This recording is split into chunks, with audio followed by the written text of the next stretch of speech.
Lenora Bresler, and welcome to the March 20, 2017 edition of The Bible, Delight in the Details, where we bring added depth, breadth, and meaning to your Bible study. I am currently in the jacuzzi, yes, the jacuzzi and swimming pool of the Wyndham Resort at National Harbor, right outside of Washington, D.C. Tristan and I are on a mother-son spring break celebration trip. Now, today I want to talk about something that we've talked somewhat about before, and that is the importance of water in the Bible. Of course, in a desert land, water really is life-giving. It's basic sustenance. And as you know, we've covered before how Jesus Christ, at a very significant, dramatic moment during the Sukkot festival, when the high priest was pouring out water, he jumped up, Christ did, and said, "Come to me, all you who thirst, and I will give you living water, and streams and fountains of water will flow out of you." Now, let's talk about, though, the term living water, because that actually has an actual meaning. It's not just a beautiful metaphor.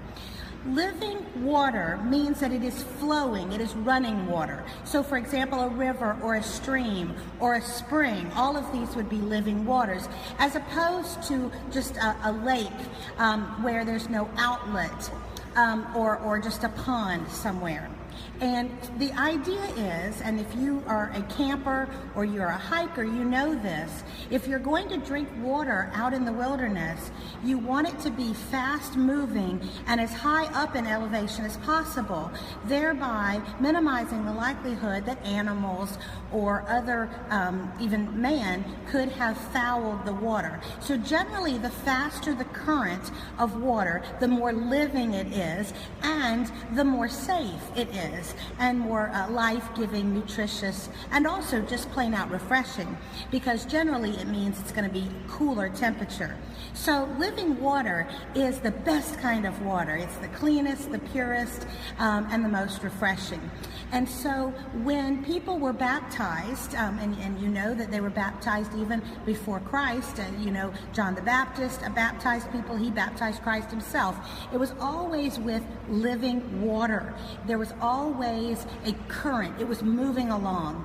And you know, this reminds us of how Christ, the Good Shepherd, treats us also.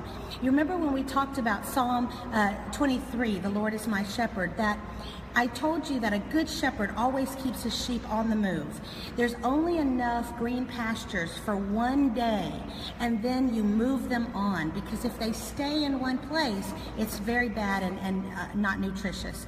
So, living water reminds us that the Christian life is going to be a life full of change and full of bristling changes. Sometimes it may seem disconcerting, but it is the safest place to be, is drinking living, always moving, always changing water. And when Christ says in John 10:10, "I have come to give life and life more abundantly," he could have also said, "I have come to give you water that rushes along, bubbles along, and is always, eternally, and every day fresh and living." I'm Lenora Bresler. Visit me tomorrow for another on-site edition here in Washington, D.C. of The Bible, Delight in the Details. Have a great day.